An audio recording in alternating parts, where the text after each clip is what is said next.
नमस्कार, मैं सौरभ द्विवेदी और स्क्रीन पर हैं देश के प्रधानमंत्री नरेंद्र मोदी। ये कौन शख्स है जो उनके दाएं हाथ पर बैठा है और जिसकी ये तस्वीर बार बार आज दोपहर से दिखाई जा रही है? ये हैं रामनाथ कोविंद, बिहार के मौजूदा गवर्नर और राष्ट्रीय जनतांत्रिक गठबंधन यानी कि एनडीए की तरफ से देश के अगले राष्ट्रपति पद के चुनाव के लिए एनडीए के उम्मीदवार। कुछ पीछे 3 बरस पीछे चलता हूं। साल 2014 लोकसभा चुनाव की तैयारी चल रही थी। अमित शाह को उत्तर प्रदेश का प्रभारी बनाकर भेजा गया। लखनऊ में शाह साहब डेरा डाले हुए थे। कई नेता आकर उनसे मिल रहे थे और लोकसभा चुनाव में टिकट के लिए अपनी दावेदारी जता रहे थे। सभी नेताओं को एक ही बात कही जा रही थी, जिस क्षेत्र से आप टिकट मांग रहे हैं वहां जाइए। यदि वहां के कार्यकर्ताओं ने आपकी अनुशंसा की, यदि वहां पर जो सर्वे हुआ है उसमें आपका नाम टॉप पर आया, तो अपना टिकट निश्चित मानिए। टिकट के ऐसे ही एक दावेदार थे रामनाथ कोविंद, जिन्हें पार्टी ने हाशिए पर डाल रखा था। ये रामनाथ कोविंद की कहानी है, जिसकी शुरुआत सफलता से हुई और जो अब आखिरकार राजनीति के, भारत के लोकतंत्र के सबसे बड़े पद पर, भले ही वो पद प्रतीकात्मक क्यों ना हो, पहुंचने की पूरी संभावनाएं बन चुकी हैं उस आदमी के लिए। रामनाथ कोविंद 2014 के लिए लोकसभा का टिकट मांग रहे थे। बुंदेलखंड का प्रवेश द्वार कहे जाने वाले उरई जालौन भोगनीपुर लोकसभा सीट से। यह सीट सुरक्षित थी। रामनाथ कोविंद ने उरई में डेरा डाला, बीजेपी के कई स्थापित और नए नवेल नेताओं से मुलाकात की। यहां पर टिकट की दावेदारी के लिए उनका मुकाबला था पार्टी के पूर्व सांसद भानु प्रताप वर्मा से। भानु प्रताप वर्मा उरई जालौन के ही रहने वाले, एक बार बीजेपी के टिकट पर राम लहर में 1991 में कोंच विधानसभा से विधायक बने और गया प्रसाद कोरी की मौत के बाद जब सांसदी के चुनाव हुए 1996 में तो चुनाव जीते, 96-98 जीते, 99 में बसपा के ब्रजलाल खाबरी से हारे, 2004 में फिर जीते, 2009 में सपा के घनश्याम कोरी से हारे और 2014 के लिए फिर दावेदारी कर रहे थे। साफ सुथरी छवि। रामनाथ कोविंद का इनसे मुकाबला था और आखिरी में कोविंद को अपनी दावेदारी गंवानी पड़ी। अमित शाह, पार्टी के संगठन मंत्री सुनील बंसल और केंद्रीय चुनाव प्रचार समिति के चेयरमैन और पार्टी के प्रधानमंत्री के चेहरे नरेंद्र मोदी और उत्तर प्रदेश के कद्दावर नेता राजनाथ सिंह सब ने यह तय किया कि उरई जालौन की सीट से भानु प्रताप वर्मा को ही टिकट दिया जाना चाहिए। कोविंद को लगा कि अब उनकी राजनीतिक वापसी की संभावना नहीं है, मगर अमित शाह के दिमाग में कुछ और चल रहा था। और जब 2015 में बीजेपी की बिहार में बड़ी हार के बाद डीवाई पाटिल की जगह रामनाथ कोविंद को बिहार का गवर्नर बनाकर भेजा गया, तो बीजेपी के गर्भगृह में बसने वालों के अलावा किसी को अंदाजा नहीं था कि रामनाथ कोविंद कौन हैं।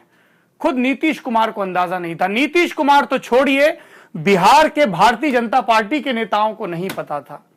रामनाथ कोविंद जो कानपुर देहात की डेरापुर तहसील के पखौर गांव के रहने वाले हैं।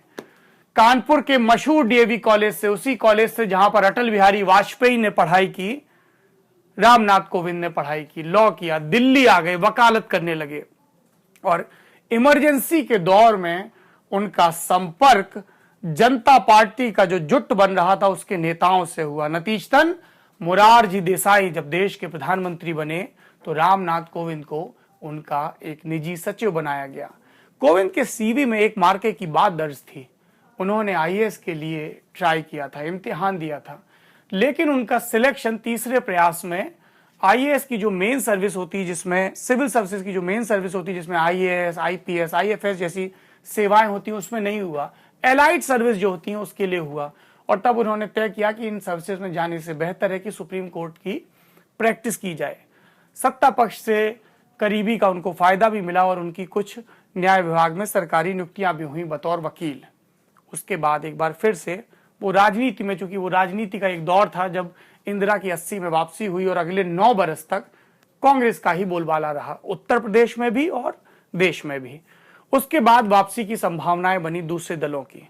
रामनाथ कोविंद तब तक चूंकि लगातार दिल्ली में रह रहे थे तो अटल बिहारी वाजपेयी के जरिए कुछ और लोगों के करीब आ गए थे। 1991 की राम लहर में रामनाथ कोविंद को कानपुर के बगल की घाटमपुर लोकसभा सीट से, सुरक्षित सीट से टिकट मिला। सांसदी का पहला बड़ा टिकट, बड़ी एंट्री के लिए वो तैयार थे। राम मंदिर की लहर थी और कानपुर मंदिर आंदोलन का एक बड़ा गढ़ था। ऐसे में सबको लग रहा था कि उनका पॉलिटिकल डेब्यू सफलतापूर्वक हो जाएगा, लेकिन ऐसा नहीं हुआ। कानपुर नगर की सीट से कैप्टन जगतवीर सिंह द्रोण चुनाव जीते, सुभाषिनी अली को हराकर। कानपुर के बगल की देहात की सीट, आधी सीट जिसको बिल्हौर कहा जाता है, वहां से श्याम बिहारी मिश्रा, व्यापारी नेता, वो चुनाव जीते। कानपुर देहात के ही एक इलाके को बनाकर जो घाटमपुर की सीट बनाई गई थी, वहां से रामनाथ कोविंद चुनाव लड़े, लेकिन जीते जनता दल के चुनाव निशान पर केसरी लाल। याद रखिए, ये मैं 1989 के नहीं 1991 के चुनाव की बात कर रहा हूं, जब जनता दल ढलान पर आ चुकी थी। वीपी सिंह अलग, चंद्रशेखर अलग, अजीत सिंह अलग, बुरी तरह से चक्के का शिराजा बिखर चुका था। रामनाथ कोविंद चुनाव हारे, लेकिन अटल बिहारी वाजपेयी की लिस्ट में उनका नाम दर्ज रहा और इसलिए 1993 में जब राज्यसभा की एक सीट खाली हुई तो दलित चेहरे के नाम पर रामनाथ कोविंद को राज्यसभा भेजा गया। यानी कि 6 साल के लिए नई दिल्ली में स्थायी पता ठिकाना पक्का हो गया। ये वो दौर था जब भारतीय जनता पार्टी के शीर्ष पर वो लोग हुआ करते थे जो संघ की नर्सरी में तप कर निकले थे और लगभग एक ही आयु वर्ग के थे। सुंदर सिंह भंडारी, भाई महावीर, विष्णुकांत शास्त्री, कुशाभाऊ ठाकरे, जना कृष्ण मूर्ति, अटल बिहारी वाजपेयी, मुरली मनोहर जोशी, लाल कृष्ण आडवाणी, ये वो दौर था। सब एक दूसरे के साथ कंधा लगा के चलने वाले। 1998 में पार्टी की कमान, पार्टी के राष्ट्रीय अध्यक्ष का दायित्व मिला कुशाभाऊ ठाकरे को और तब रामनाथ कोविंद को दूसरी बड़ी सफलता मिली। पार्टी ने राष्ट्रीय अनुसूचित जाति मोर्चे का उनको अध्यक्ष बनाया। 1999 में उनका राज्यसभा का कार्यकाल पूरा हुआ। चूंकि वो एक राष्ट्रीय मोर्चे के अध्यक्ष थे तो उनको दोबारा से राज्यसभा के लिए नामित किया गया। उस वक्त उत्तर प्रदेश में भाजपा की सरकार चल रही थी। कल्याण सिंह का दौर था और कल्याण सिंह मध्य भाग से, चूंकि कल्याण सिंह खुद लोध बाहुल्य पट्टी से आते थे, ब्रज से जुड़ी हुई मैनपुरी एटा वाली पट्टी, कासगंज वाली, अलीगंज वाली पट्टी, तो मध्य में उनको एक ऐसा दलित नेता चाहिए था जो बहुत महत्वाकांक्षी भी ना हो और कोरम भी पूरा करते हो। रामनाथ कोविंद इन हड़ताओं पर खरे उतरते थे। उनका कोई बड़ा अपना वोट बैंक नहीं था, कोई चुनावी सफलता उनके खाते में दर्ज नहीं थी। 2005 रामनाथ कोविंद का कार्यकाल फिर पूरा हुआ। अटल बिहारी वाजपेयी राजनीति के अस्ताचल की तरफ बढ़ चले थे। कल्याण सिंह का सूरज भारतीय जनता पार्टी में डूब चुका था और इन दो पिलर्स के बिना रामनाथ कोविंद की राजनीति भी खत्म होने को थी। मगर उन्होंने वापसी की कोशिश की। आप देखिए, जब वो राष्ट्रीय अध्यक्ष रहे अनुसूचित जाति मोर्चे के, तो 3 राष्ट्रीय अध्यक्ष भाजपा के कार्यकाल में पहली बार शायद ऐसा हुआ होगा कि इतनी जल्दी जल्दी अध्यक्ष बदलने पड़े। हालात कुछ ऐसे थे। कुशाभाऊ ठाकरे आए, कुशाभाऊ ठाकरे के बाद साल 2000 में बंगारू लक्ष्मण आए और बंगारू लक्ष्मण जब एक स्टिंग ऑपरेशन में पकड़े गए तो जना कृष्ण मूर्ति को लाया गया। 3 अध्यक्ष देखने वाले रामनाथ कोविंद को अपनी वापसी की राह दिखी 2007 के विधानसभा चुनाव में। कई लोग ये भी कहते हैं कि उनके विरोधियों ने उनको सेट कर दिया, पार्टी आलाकमान को यह बताने के लिए कि जमीनी हकीकत क्या है इस नेता की। उनके जन्मस्थान के बगल की विधानसभा, कानपुर देहात की आखिरी विधानसभा, जिसके बाद बुंदेलखंड शुरू होता है यमुना नदी के उस पार, और कालपी विधानसभा आती है। भोगनीपुर विधानसभा की सुरक्षित सीट से रामनाथ कोविंद को भारतीय जनता पार्टी के सिंबल पर चुनाव लड़ाया गया। मायावती का दौर था। चुनाव में जीत हुई रघुनाथ प्रसाद की हाथी के सिंबल पर। दूसरे नंबर पर रही समाजवादी पार्टी की अरुण कुमारी और रामनाथ कोविंद भारतीय जनता पार्टी के 2 बार के पूर्व सांसद 26,000 कुछ वोट पाकर तीसरे स्थान पर रहे। रामनाथ कोविंद की राजनीति लगभग खत्म हो चुकी थी। खाना पूर्ति के लिए कभी उन्हें प्रदेश कार्य समिति का विशेष आमंत्रित सदस्य बना दिया जाता था, कभी कुछ और। एक बार फिर रामनाथ कोविंद ने संघ के अपने पुराने संपर्क सूत्रों के सहारे वापसी की कोशिश की। सिला ये रहा कि उन्हें लक्ष्मीकांत वाजपेयी की अध्यक्षता वाली उत्तर प्रदेश भाजपा की कार्यकारिणी में महामंत्री का पद दिया गया। अमूमन महामंत्री का पद प्रदेश संगठन में भाजपा उन नेताओं के लिए रिजर्व रखती है जिनमें वो भविष्य की संभावनाएं देखती है, जिनको वो प्रमोट करना चाहती है। ऐसे में रामनाथ कोविंद जब उस पर आए तो फुसफुसाहट ये हुई कि कोटा पूरा करने के लिए या प्रतीकात्मक रूप से दलित चेहरे को सामने रखने के लिए ये कर दिया गया है। पार्टी ने कभी उनको बहुत गंभीरता से नहीं लिया था।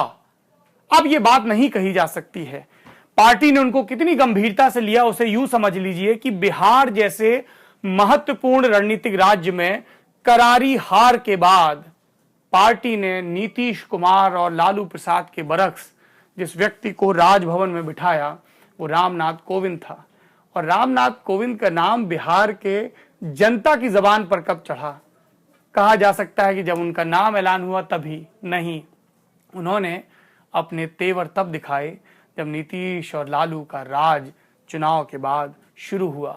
लालू प्रसाद यादव के बेटे शपथ ग्रहण कर रहे थे, उन्हें शब्द बोलना था अपेक्षित, उन्होंने शब्द बोला उपेक्षित। राज्यपाल ने इसको जाया नहीं जाने दिया, अनसुना नहीं किया और लगातार टोक के उस शब्द का सही उच्चारण करवाया। सही उच्चारण रामनाथ कोविंद ने अपनी राजनीति में एक और किया, वो अमित शाह और नरेंद्र मोदी की आंखों में चढ़ गए। सियासत की, समाज की, समय की ऐसी ही दिलचस्प जानकारियों और विश्लेषण के लिए बने रहिए लगातार हमारे साथ। हम हैं युवाओं की नई जबान वाली वेबसाइट DLallanTop.com। मेरा नाम सौरभ द्विवेदी, कैमरे के पीछे शुभी। शुक्रिया।